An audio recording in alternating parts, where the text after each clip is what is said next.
If you are someone who has been seeing the numbers 111, 333 and so on, I understand that this can be really confusing. Sometimes this feels like an encouragement.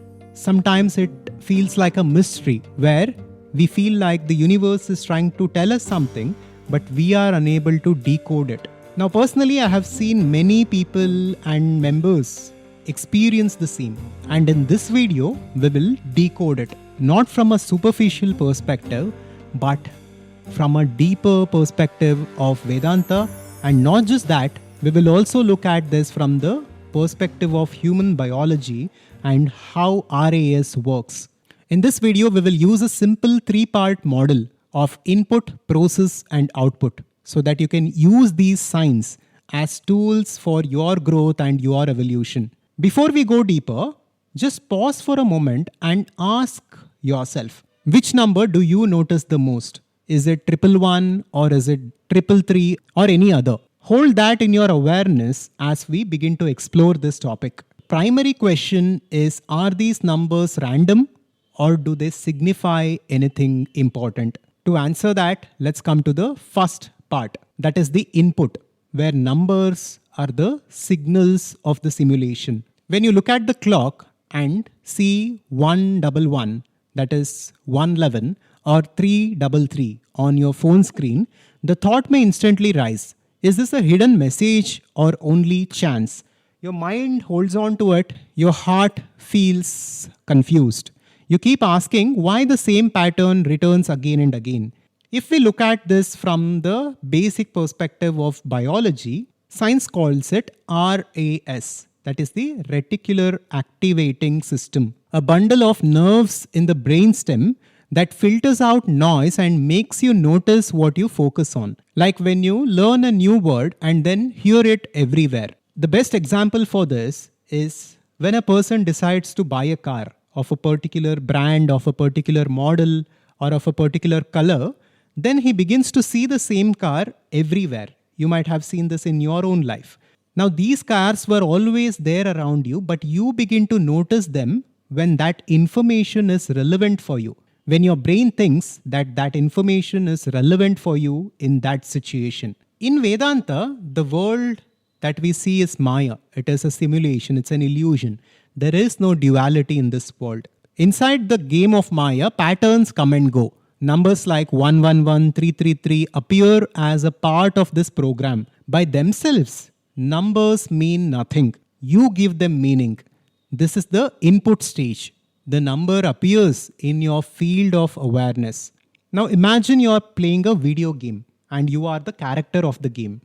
And within the game, you found a treasure which appears as certain colors and certain light form which appears on your screen. And you get excited and you chase that and you get that treasure. Now, did this actually mean anything? Ultimately, it is all a game. That treasure was just a few bright spots of light on the screen. But the player assigns value. And based on the value that the character gives to the treasure, that treasure becomes important. This is just like that. Anything and everything that we see all around us is inherently the same. Only when we give more value to it, it becomes more valuable to us. The mind is always searching for order. Out of countless shapes and figures around you, when the same number repeats, your brain pushes you to pay attention. This habit comes from the way human awareness scans for patterns. So it feels as if the number is calling out to you. But in most cases, it is you leaning in, hoping to discover meaning. So does that mean all these signals are meaningless, or can we make use of them to evolve and to get to the place of our ideal life? With that, we'll come to the second part, that is the process, how beliefs shape your awareness. Imagine a wide river of light flowing without end. It has no stop, no break, no direction of its own. Now you dig a channel on one side, then the light moves in that way. You dig another, it flows there instead. Now this is an example to understand the nature of the infinite consciousness. Consciousness is in and through everything, it is everything. The way we channel it, the way we give meaning to things through our belief systems, through our tendencies, through our identity and personality, is through which that consciousness channels and becomes our awareness, through which we live our life and through which we experience different things in life. This is why the same number can move people in very different ways. One person may see 111 and feel calm. Another may feel it is a warning. The digits do not change. The flow does not change. But the pathways inside the mind are what decides whether the experience feels like peace or fear. So our beliefs guide our awareness and how we form our beliefs and what kinds of beliefs and tendencies and samskaras that we are holding within us is very important for us to be conscious of. This is why your inner story matters more than the outer signal. If you tell yourself 111 is luck, you walk into the day with ease, noticing small good things that confirm your faith.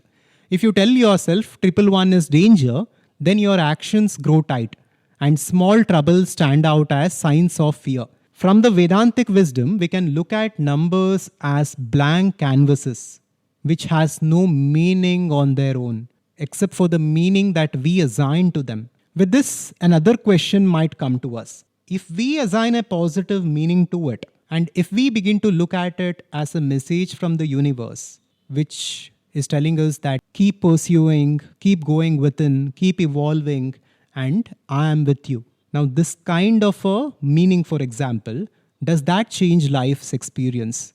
This question takes us to the final part, that is the output, which is about consciously creating your life through these synchronicities. The output is the life that shows up from your choices.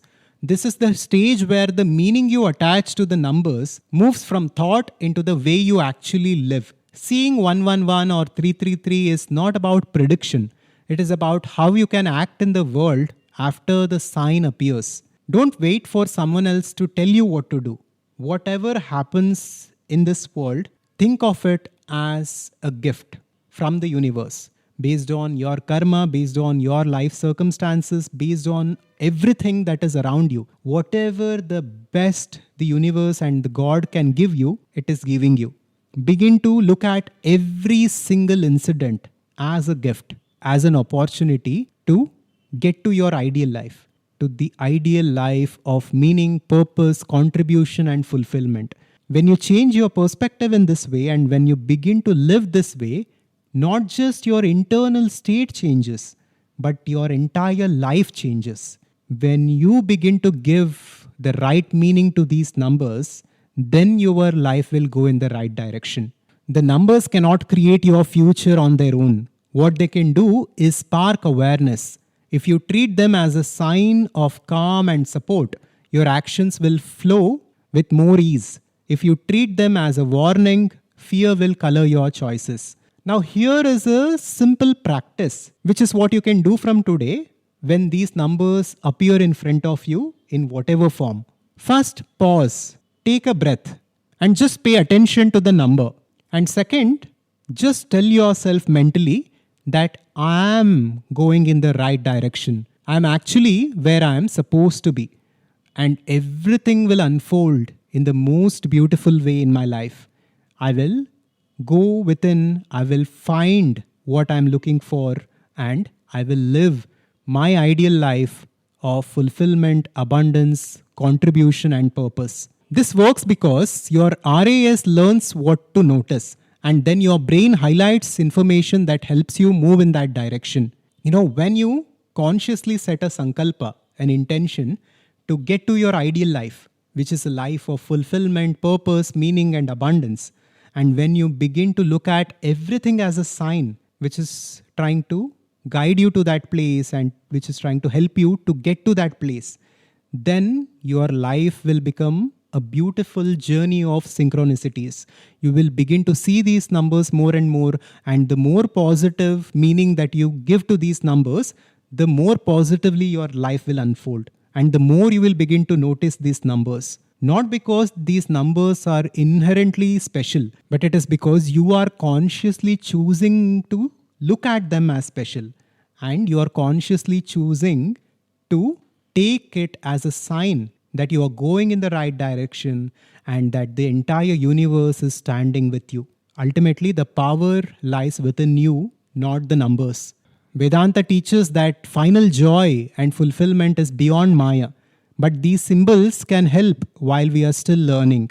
A number is like a stepping stone, useful on the path, but not the goal itself. And when you are ready, you will not need any signs or methods or tools or numbers, because your awareness itself will lead you to the right place. So, consciousness is the fundamental essence of reality, and it is unbiased, it is neutral, it gives existence to everything. It doesn't prefer one number over other.